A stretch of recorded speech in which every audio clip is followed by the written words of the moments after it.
안녕하십니까. 2024년 9월 26일 최병무의 팩트 시작하겠습니다. 자, 오늘과 내일 10월 16일 재보궐선거의 후보 등록이 있습니다. 뭐 가장 큰 재보궐선거 지역은 서울시 교육감 선거죠. 물론 정당 공천이 있는 곳은 아닙니다. 그런데 보수 진영과 진보 진영 모두 단일화 추진기구가 어제 단일 후보를 발표했습니다. 근데 문제는 이 단일 후보 경선에 참여하지 않은 사람들이 꽤 많습니다. 그러다 보니까 양쪽 진영이 다 지금 분열 될 상황에 처했다. 이런 거죠. 그럼 누가 이길 것이냐? 그걸 지금 분석해 드리려고 합니다. 자, 보수 진영 단일화 후보는 이제 조전혁 전 한나라당 의원이 이제 선출이 됐는데, 뭐 이 사람은 뭐 그 보수 진영 후보 단일화에 참석한 3명 중에서 가장 보수 색채가 짙은 사람이다. 뭐 이렇게 평가를 받고 있는 사람이죠. 그 다음에 진보 진영에서는 정근식 서울대 명예교수가 이제 단일 후보가 됐습니다.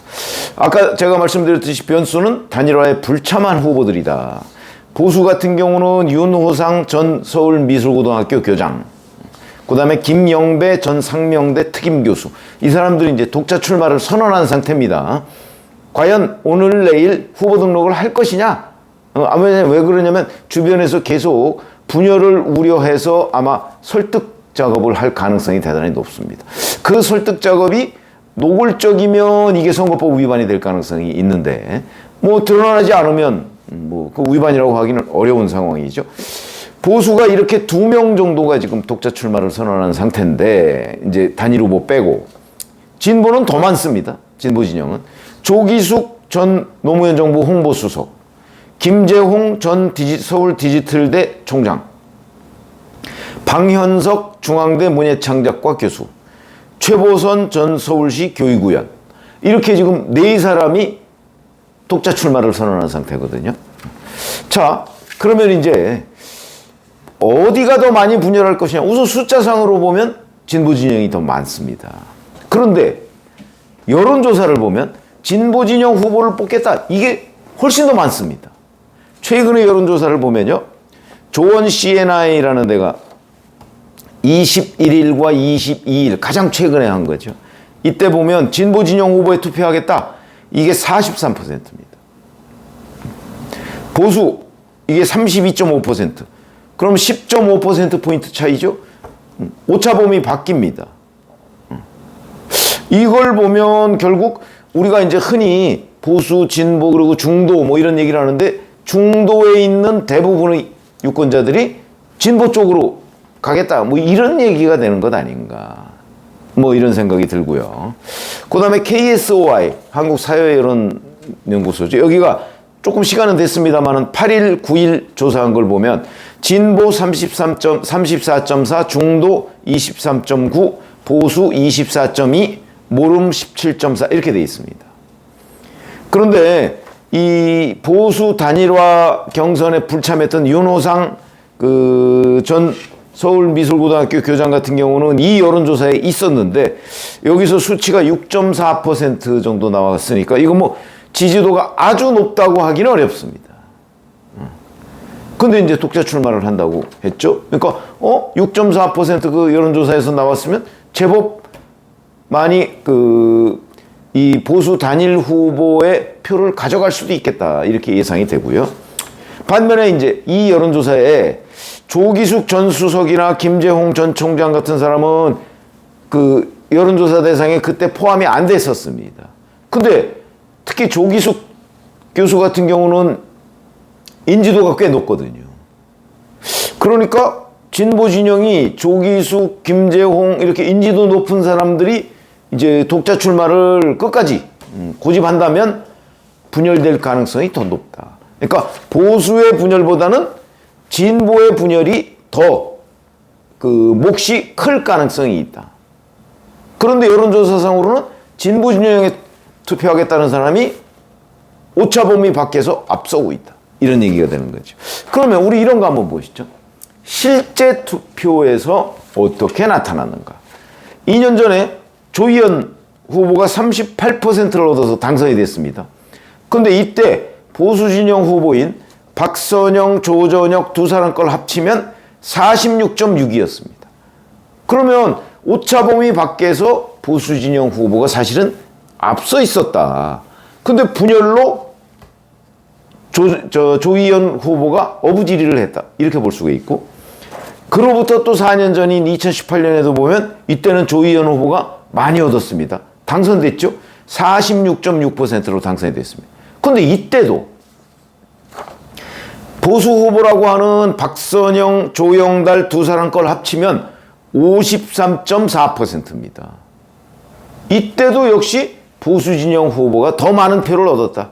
다만 분열로 조희연 후보한테 어부지리를 안겨줬을 뿐이다. 2014년 역시 마찬가지. 조희연 후보가 39.1%로 당선됐는데 보수 진영 후보인 문용린, 고승덕 두 사람을 합치면 54.9다. 2010년 마찬가지다. 광로연 전 교육감 당선될 때도 보수 진영 후보의 난립으로 광로연 전 교육감이 뭐 34% 정도 얻어가지고 당선이 됐다. 이렇게 보면 그 최근 서울시 교육감 선거 4번을, 그러니까 이건 이렇게 되면 한 15년 정도의 선거 결과를 다 종합해 보면 그 서울시 교육에 대한 서울 시민들의 생각은 그 진보 진영 교육감보다는 보수 진영 교육감 쪽에 훨씬 더 많은 지지를 보냈다. 그런데 보수 진영이 분열하는 바람에 진보 진영 교육감이 탄생했다. 물론 지금 윤석열 정부 때 이제 윤석열 대통령에 대한 그 뭐 국정 운영 평가가 워낙 부정 평가가 높기 때문에 그래서 이번에도 결국은 많은 유권자들이 진보 진영 후보한테 투표하는 것 아니야? 뭐 이렇게 얘기도 할 수가 있고 실제 여론조사도 그런 결과가 나오고 있습니다. 자, 그러면 근데 정당 공천이 없거든요, 기본적으로.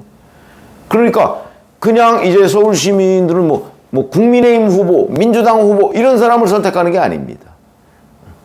그냥 조전혁이냐 아니면 진보 진영의 그 단일 후보라는 정근식이냐 뭐 이 중에서 하고, 그다음에 이제 그 독자 출마를 선언한 뭐 보수 진영 후보, 뭐 진보 진영 후보들한테 이제 표가 좀 분산이 되겠죠. 그러면 역시 여기서도 각 진영의 단일 후보들이 가장 앞설 가능성이 있고 그 진영 내에서는 1위를 할 텐데 그럼 누가 이길 것이냐? 조전혁과 정근식 이 두 후보 간에. 근데 지금 여론조사상으로는 진보 진영이 이길 것처럼 돼 있죠. 그런데 역대 선거를 보면 그렇지가 않다. 이번에 모처럼 보수 진영 단일 후보가 나왔습니다. 물론 분열적 요소가 있지만, 그러니까 절반의 단일화 정도라고 우리가 그렇게 평가할 수가 있겠죠.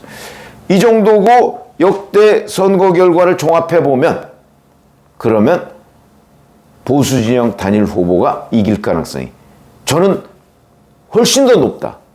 이렇게 본다는 거죠. 이게 직접적으로 아마 정당에서 공천을 한다면 뒤집힐 가능성도 있습니다. 왜? 그건 뭐 국민의힘보다는 지금 민주당이 서울에서 뭐 지지율이 더 높은 거 아닙니까? 그럴 수가 있는데 이게 정당 공천이 아니거든요. 그냥 약간은 진영 간 대결 형식으로 그 전개가 되고 있기 때문에 진영 대결이라면 서울에서 보수 진영 역대 지난 15년간의 투표 결과가 말해주듯이 보수 진영의 후보가 훨씬 더 많은 표를 가져갔기 때문에 이번에도 그 흐름이 아마 유지가 될 가능성이 저는 높다고 봅니다. 그러니까 그 얘기는 무슨 얘기냐?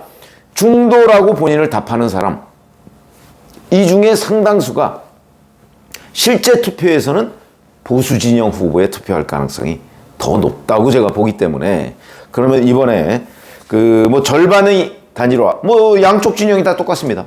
절반의 단일화라고는 하지만 그래도 이 사람들이 단일화의 명분이 있습니다.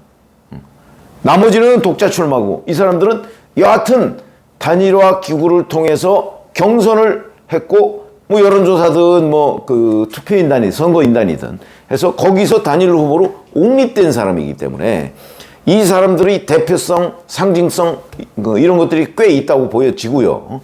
그리고 지난 15년간의 선거 결과 등을 종합해 보면 이번에는 보수 진영 후보가 서울시 교육감에 당선될 가능성이 아주 높다. 저 이렇게 보는데 뭐 여론조사상으로 이제 진보 진영 후보에 투표하겠다는 비율이 워낙 높아서 뭐 그러나 그거는 이제 강압적으로 보수냐 진보냐 이렇게 물었을 때 그런 거고 중도라고 하는 그 서울 유권자들이 꽤 많거든요.